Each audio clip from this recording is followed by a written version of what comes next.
नमस्कार, आकाश मराठी न्यूज मध्ये आपल्या सर्वांचं स्वागत आहे। वक्फ विधेयकावरून जम्मू काश्मीर विधानसभेत फ्री स्टाईल हाणामारी, भाजपा आप आमदार भिडले। 26/11चा मास्टर माइंड तहव्वूर राणाला आजच भारतात आणणार, दिल्ली मुंबईत सुरक्षा वाढवले। माझ्यावर चप्पल फेकून मारली आणि कंगना रनौतने केलेले महेश भट्ट यांच्यावर गंभीर आरोप। मराठी अमराठी वाद पेटला, मनसे मुंबई शहराध्यक्ष संदीप देशपांडेंना धमकीचा फोन।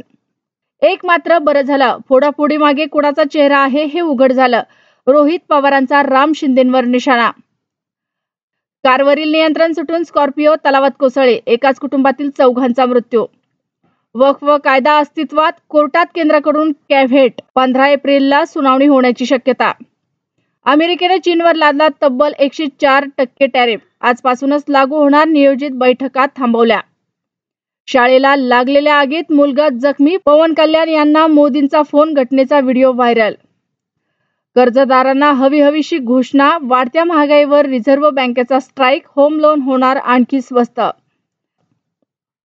घरातल्या जिन्यात खेळता खेळता अक्रेत, 9वीतील राजनंदिनीचा तडफडून मृत्यू, सोलापुरात हळहळ।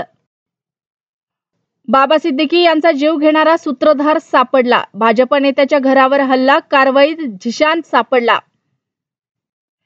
विठुरायाचं दर्शन घेऊन घरी परतताना रस्त्यावरच झाडल्या गोळ्या, पूर्व वैमनस्यातून पती पत्नीवर गोळीबार, रस्त्यावर जागोजागी जिवंत काडतुसे, रोपळे येवती मार्गावरील थरार। चिमुकलीला खेळणीचं आमिष दाखवलं, नंतर लैंगिक अत्याचार करून क्रूरतेनं, संतापजनक घटनेनं मुंब्रा हादरले। पुण्यात भूतांच्या तरुणीवर 7 जणांकडून अत्याचार, राष्ट्रवादी काँग्रेसच्या माजी पदाधिकाऱ्याला अटक। मोठी बातमी, दीनानाथ मंगेशकर रुग्णालयाला पुणे महानगरपालिकेचा दणका, 27 कोटींच्या कर वसुलीसाठी धाडली नोटीस।